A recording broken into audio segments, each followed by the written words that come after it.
Krek, kan dokter Juda sudah mengambil foto mereka. Mas, namanya siapa? Boleh ikut foto juga dong. Oh ya, boleh. Namaku Juna. Dokter Juna tepatnya. Dia adalah seorang dokter di London. Wah, kayak cita-citanya Mbak Arum dong. Mas Farhan, Mbak Arum juga pengen banget jadi dokter. Lestari menyikut-nyikut siku Arum yang memang wajahnya memerah ketika mendengar kalau dokter Juna adalah seorang dokter. Dokter Juna sudah punya pacar belum? Lestari? Ah, nggak apa-apa. Aku tidak punya pacar, tapi aku sudah punya anak umurnya hampir 2 tahun. Ucap dokter Juna yang akhirnya ikut bergabung dan membuyarkan lamunan para gadis itu. Farhan pun menfotokan mereka lagi sambil tawanya melihat wajah pada gadis yang murung. Nggak apa-apa deh, kalau sudah punya anak juga, boleh minta foto berdua ndak? Mbakku itu sangat suka sekali sama Chef Juna. Tapi dokter Juna lebih ganteng daripada Chef Juna. Aku pengen pamer ke mbakku. Lestari, apa-apaan sih? Lagi-lagi Lestari yang bicara. Biar aja toh, orang aku mau pamer ke Mbak Aida nanti. Lestari memang yang paling cuek dan paling berani dibandingkan Arum maupun Ingrid. Tapi kedua sosok itu memang sangat diperhatikan oleh mereka, sehingga membuat Waluyo sampai geleng-geleng kepala. Farhan, teman-temanmu itu kenapa jadi buka foto session di sini? Bukannya kamu tawarin makan dulu, seru Waluyo. Yang tentu saja disetujui oleh Farhan, dan dia minta izin ada para gadis itu untuk membawa teman-temannya menikmati hidangan di prasmanan yang baru saja dikeluarkan, yang masih hangat oleh Ratna. Beruntung ada Ratna di rumah itu, sehingga dengan cekatan dia bisa menghangatkan lagi dan mengganti prasmanan dengan yang baru, tak seperti makanan dingin dan bekas. Silakan dinikmati, ucap Ratna yang membuat dokter Juna pun tersenyum saat menerima piring darinya. Terima kasih ya Bu, sudah lama nih saya tidak makan makanan Indonesia. Wah, kayaknya saya akan makan banyak deh. Oh ya, tentu saja boleh. Makan yang banyak ya. Kalau mau dibungkusin juga boleh. Masih banyak di sini buat cadangan nanti kalau mau balik lagi ke London.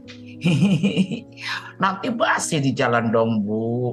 Kan perjalanannya naik pesawat itu lebih dari 24 jam. Ibu ini gimana sih? Memang ibu pikir London itu kayak dari Kudus ke Kendal. Dapat sindiran seperti ini dari Arum, ibunya hanya senyum-senyum saja. Memang Ratna tidak kepikiran ke sana karena ada sesuatu yang mengganggu di pikirannya. Kenapa dia mirip sekali dengan Mas Waluyo ya? Jadinya aku ndak konsen, tapi dia lebih tampan daripada Mas Waluyo. Hihihi, tapi mirip Mas Waluyo pas seumuran segini.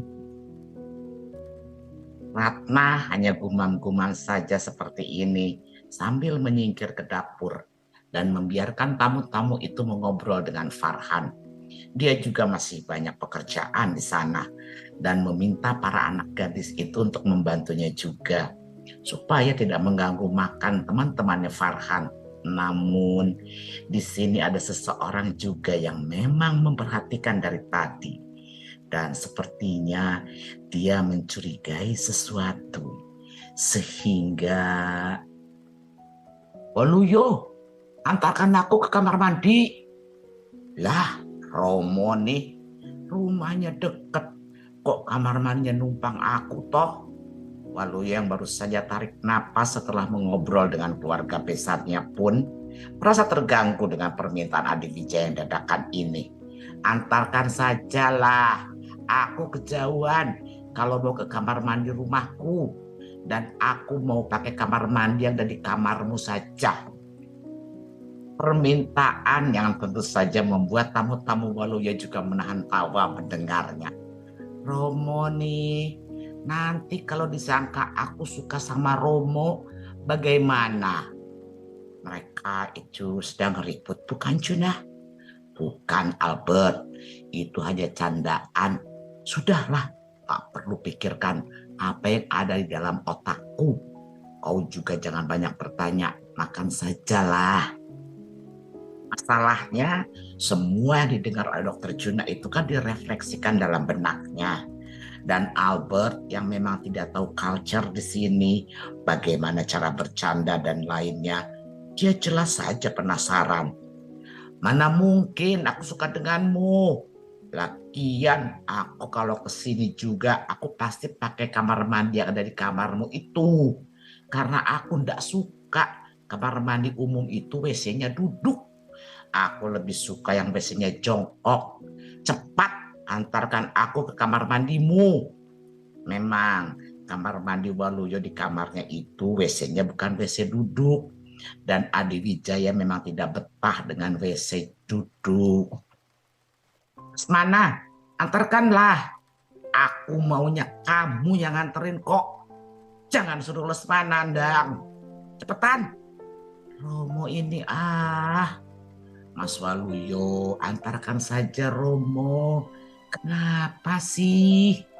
Ratna sudah selesai urusannya di dapur. Dia pun keluar dan memang ingin menemui tamu-tamu Waluyo. Di saat para gadis diminta oleh Ratna untuk masuk ke dalam kamar dan tidak mengganggu teman-temannya Farhan.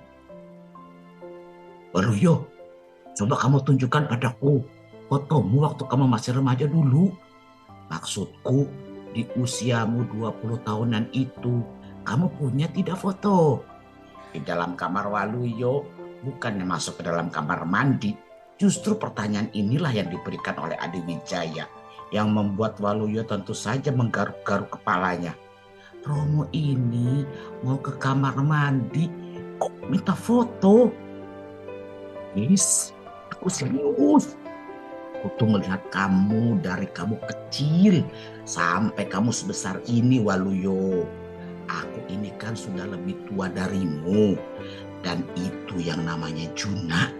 Wajahnya mirip sekali denganmu waktu kamu masih remaja. Memang kamu tidak bisa memperhatikan apa? Waluyo pun penasaran. Dia membuka gorden pintu kamarnya sedikit dan mengintip keluar. Semua kamar di rumah Waluyo itu memang menggunakan gorden sebelum pintu. Ini tidak disadari oleh Dr. Juna dan yang lainnya, yang sepertinya sedang fokus mengobrol dengan Farhan. Dan saat itulah hati Waluyo bergetar. Sulastri, bisiknya lirih, tapi masih bisa didengar orang di belakangnya dan menimpali. Opo Sulastri, dia mirip banget denganmu kok.